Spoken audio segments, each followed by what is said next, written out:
Bom, meus alunos, vamos iniciar hoje mais uma aula sobre embriologia, que é o estudo do desenvolvimento do embrião. Vamos lá, aqui é o professor Plínio. Estamos aqui para ministrar esse assunto, para aperfeiçoar seus conhecimentos. Bom, começando a primeira imagem que você vê, aqui é um feto, ele está dentro de uma bolsa amniótica que protege contra a dessecação e choques mecânicos. Aí vocês verem aqui o cordão umbilical, composto por 3 vasos, e a placenta aqui presa à cavidade endométrica. Bom, nós vamos trabalhar vários tópicos com vocês da embriologia. Primeiro, conceito de embriologia. Estuda e descreve as modificações que ocorrem no desenvolvimento do embrião. Então, o primeiro tópico que vamos trabalhar com vocês é os tipos de óvulos, que vai depender da quantidade e distribuição do vitelo, também chamado de deuteroplasma, substância nutritiva. Ele vai controlar a clivagem. O que é a clivagem? A divisão da célula, certo? Vai limitar.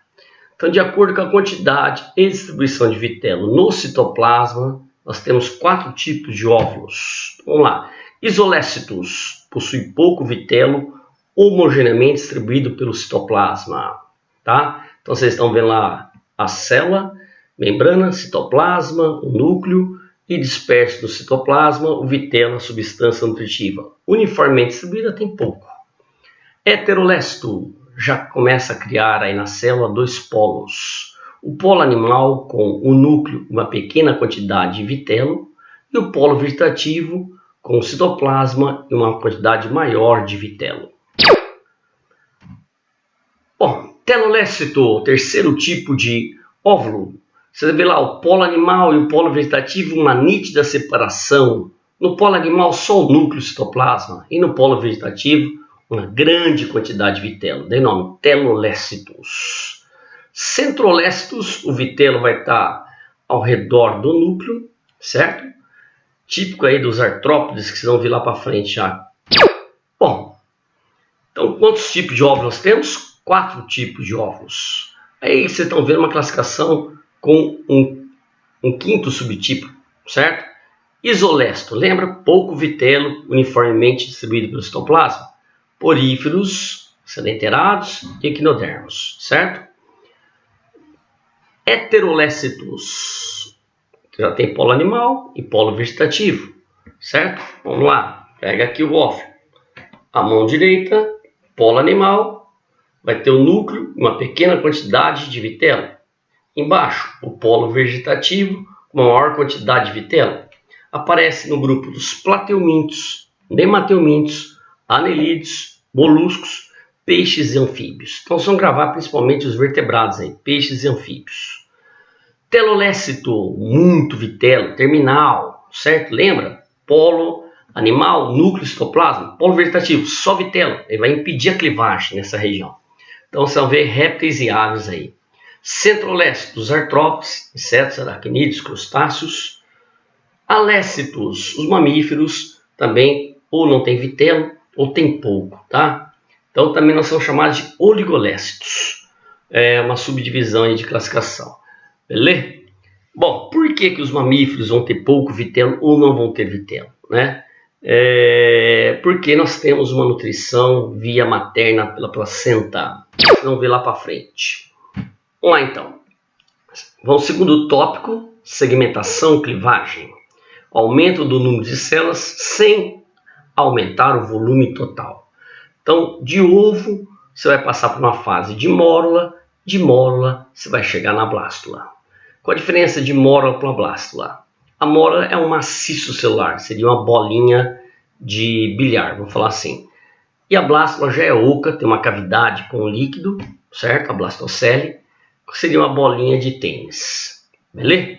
Repare que vai aumentar o número de células sem aumentar o volume total, certo?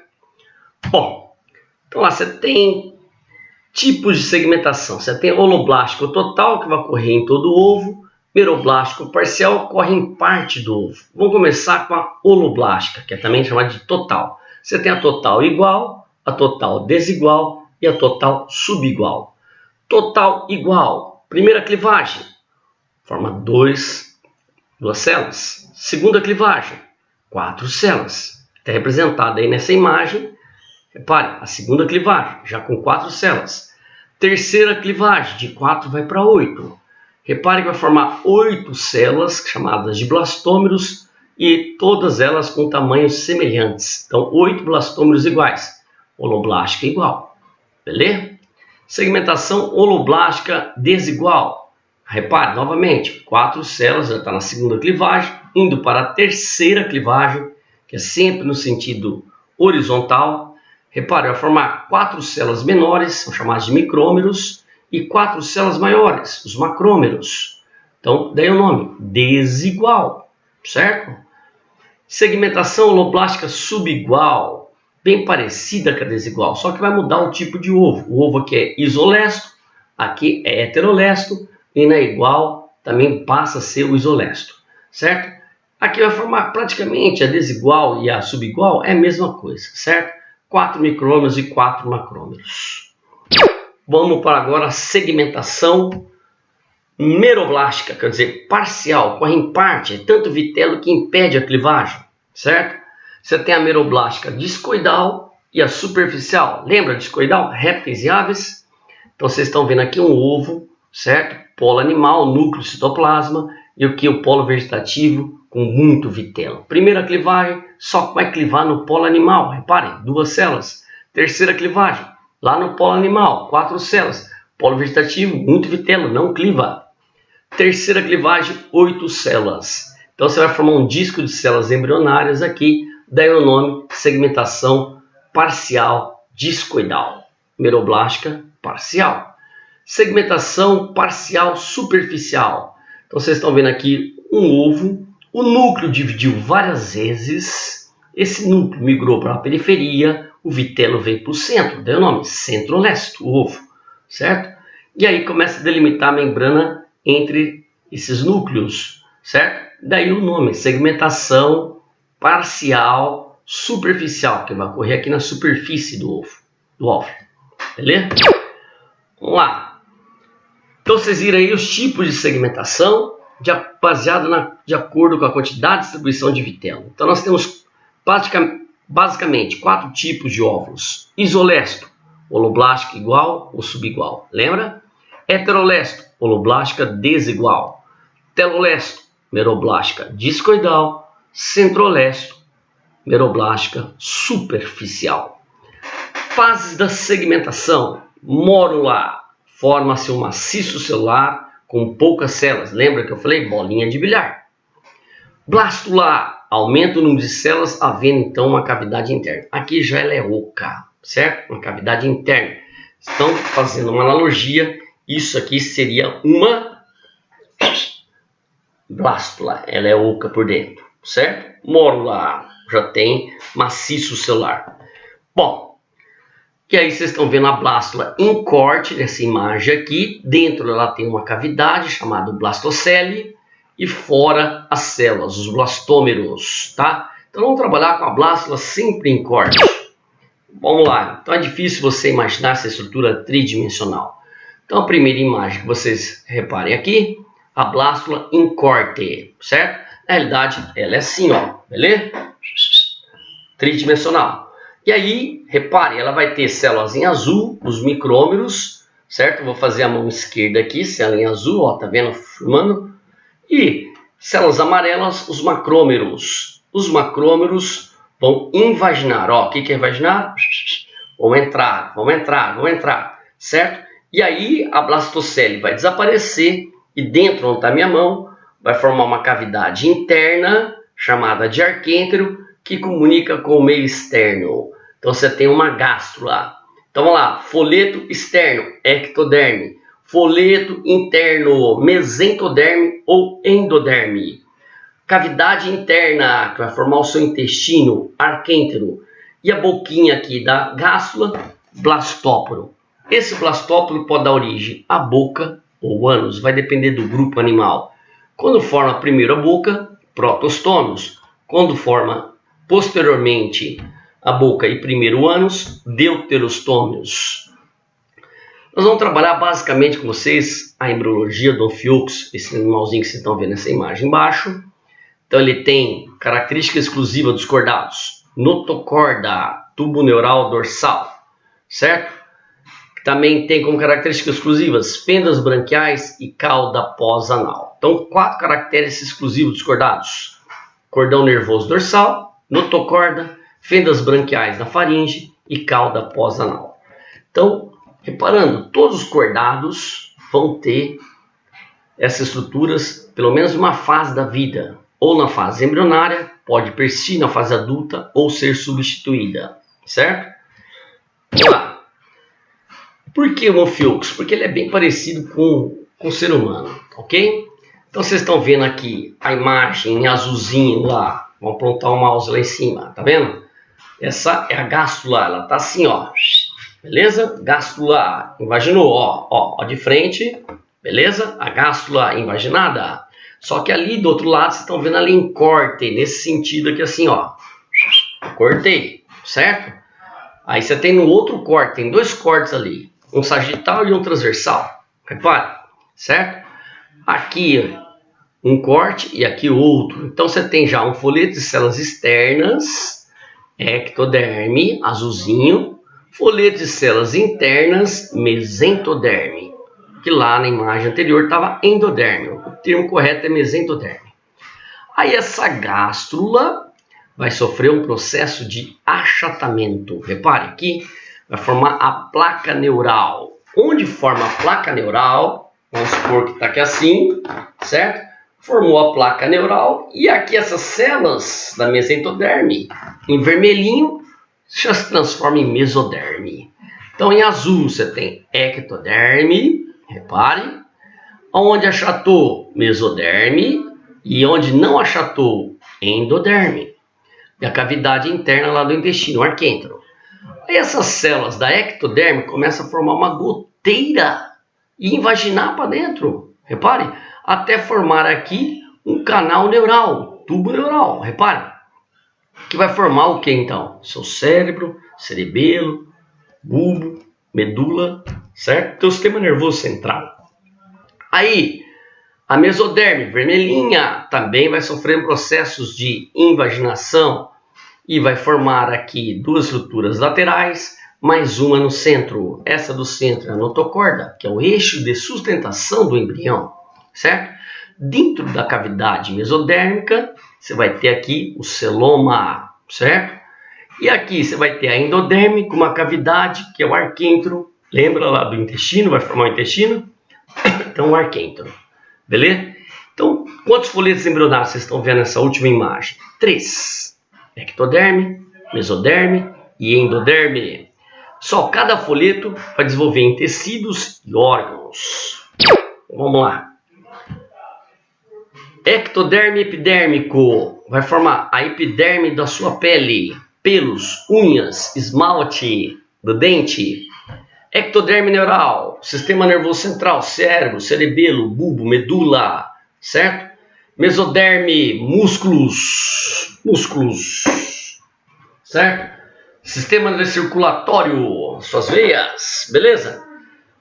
Coração, vasos, ossos, rins, sistema reprodutor e peritônio. Endoderme, revestimento do sistema digestório e a bexiga. Só revestimento, a parte interna, certo? Vamos lá.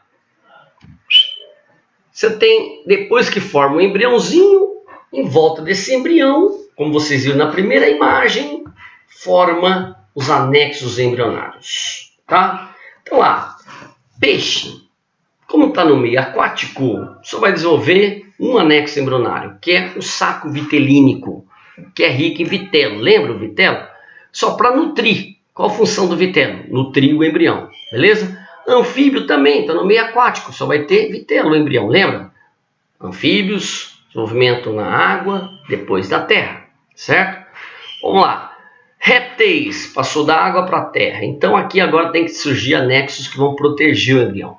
Continua com vitelo para nutrir, certo? Âmino, aquela bolsa, certo? Cheia de líquido amniótico, evita a dessecação e choques mecânicos. O córeo, proteção e também trocas gasosas. Alantoide, armazena as excretas e também faz trocas gasosas, bastante vasos sanguíneos. Aves, praticamente similar aos répteis, saco vitelínico, âmino, córeo e alantoide. E os mamíferos também vai ter os mesmos anexos de répteis e aves, com um detalhe a mais, tem cordão umbilical e placenta. Então vamos lá. Classificação embrionária. Quanto aos folhetos embrionários, animais diblásticos, 2 folhetos, ectoderme e endoderme, ou seja, não tem mesoderme, certo? Então, poríferos e quinidários. Triblásticos, 3 folhetos, ecto, endo e meso. Então, a novidade evolutiva, mesoderme. Então, são os plateumintos, asqueumintos, anelídeos, moluscos, artrópodes, equinodermos e nós cordados. Tá? 3 folhetos embrionários, triblásticos. Quanto à evolução do blastóporo, protostômios, blastóporo forma a primeira boca, quinidários até artrópodes. Deuterostômios, blastóporo forma primeiro o ânus, equinodermos e cordados. Então o que é mais fácil para vocês memorizarem? Os protostômios, só 2 grupos, equinodermos e cordados. O resto, protostômios. Quanto à cavidade corpórea, acelomados, sem celoma, poríferos, quinidários e plateumintos. Se bem que poríferos a gente nem usa esse critério, mas vamos lá.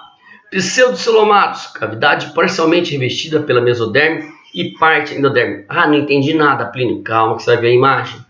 Tem que ser asqueumintos ou nematodas, ou nematodos ou nemateumintos. Asqueumintos nem se usa mais esse termo. Celomatos, cavidade revestida totalmente pela mesoderme. Anelídeos até cordados. Então vamos entender melhor isso aí, certo? Primeiro esqueminha, você está vendo aqui um triblástico, 3 folhetos embrionários, azul, ectoderme, vermelho, mesoderme e amarelo, endoderme. Mas essa cavidade aqui dentro é o tubo digestório, certo? Não tem nenhuma cavidade entre os folhetos, reparem. Então ele é um triblástico acelomado, plateumintos. Aqui vocês estão vendo azulzinho novamente, ectoderme, vermelho, mesoderme. Opa, uma cavidade aqui, que é o pseudoceloma. Então, como é que vai chamar o grupo animal? Pseudocelomatos. Só tem um grupo, os nemateumintos. Beleza? Um só, tem que carvar. E aí, cavidade interna totalmente revestida pela mesoderme dos 2 lados. Reparem, dos 2 lados mesoderme. Aqui é parcialmente mesoderme, parcialmente endoderme, pseudocelomado. Totalmente mesoderme, cavidade interna, celomados a partir de anelídeos até nós artrópodes. Beleza? Aí um esqueminha para você ver em detalhes, só que não está colorido, certo? Isso aqui é a ectoderme, vai formar a epiderme da pele. O tubo neural vai formar o sistema nervoso central. A mesoderme com somitos, certo? A cavidade dentro da mesoderme, o celoma. A endoderme com a cavidade do tubo digestório. E a notocorda aqui, que é a mesoderme também, certo? Que vai desaparecer. No local dela vai surgir a coluna vertebral. Bom, praticamente a mesma imagem, mostrando aqui em detalhes o somito, que é da mesoderme. Dentro do somito você tem epímero, mesômero e hipômero, certo? Dentro do epímero você tem dermátomo, vai formar a derme da pele. Miótomo vai formar músculos. E esclerótomo vai formar os ossos, tá? E aí vocês estão vendo 2 lâminas ali laterais, esplanctopleura e somatopleura, certo? A esplanctopleura é entre a endoderme e a mesoderme, e a somatopleura entre a ectoderme e a mesoderme. Beleza? Bom, e aí, com mais detalhes, é como se fosse um peixe cortado ao meio, certo? O que vai acontecer com a notocorda? Ela vai ser substituída e no local dela vai aparecer quem? A coluna vertebral, beleza? Dentro dela vai passar o tubo neural. Reparem lá na imagem, vamos pôr aqui, ó, o tubo neural passando dentro da coluna vertebral. Aqui, o filezinho que você come do peixe, certo? O filezinho, lembra? Miótomo. Miótomo é o quê? Músculo, tá? Então você vai comer a carne. Aí você tem aqui a cavidade celomática. Aqui vocês estão vendo o rim e as gônadas. O tubo digestório, que é revestido pela endoderme. Beleza? E vocês vão ver os anexos embrionários, certo? Vocês estão vendo aqui um embrião. Aqui em volta do embrião o líquido amniótico, certo? Aqui para armazenar excretas e fazer trocas gasosas, o alantoide. Para nutrir esse embrião, o vitelo. E o anexo mais externo, bem próximo à casca do ovo, o córion, certo? Uma outra imagem, mesma coisa, só que de outro ângulo, certo?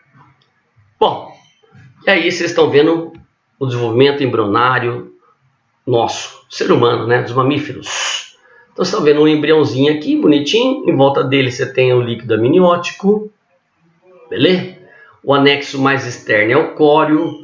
Então vocês estão vendo aqui a placenta, ela tem uma parte fetal, que é o córeo, e uma parte materna, que é o próprio músculo do útero, o endométrio, certo? Então duas partes da placenta. Dentro do cordão umbilical, você vai encontrar vestigial, o alantoide e o saco vitelínico, estruturas vestigiais, reduzidas e sem função. Ah, por quê? O vitelo não é para nutrir, quem é que vai nutrir? A placenta. O alantoide é para fazer excretas, quem vai fazer? A placenta, certo? Então, pela placenta há uma troca de nutrientes, de gases, excretas entre a mãe e o feto. Aí, novamente, um pintinho, uma ave, certo? O embriãozinho aqui se formando. Ah, o que é esse aqui bem grande? É o fitelo, que vai nutrir o embrião. Repare, preso aqui a região abdominal. O alantoide, bastante vasos sanguíneos, tá? Para fazer trocas gasosas e armazenar excretas. Aqui você está vendo o anexo mais externo, bem próximo à casca do ovo, o córion, tá? E protegendo contra dessecação e choques mecânicos, o amnion, vesícula amniótica. Beleza, gente? Bons estudos e aplique seus conhecimentos.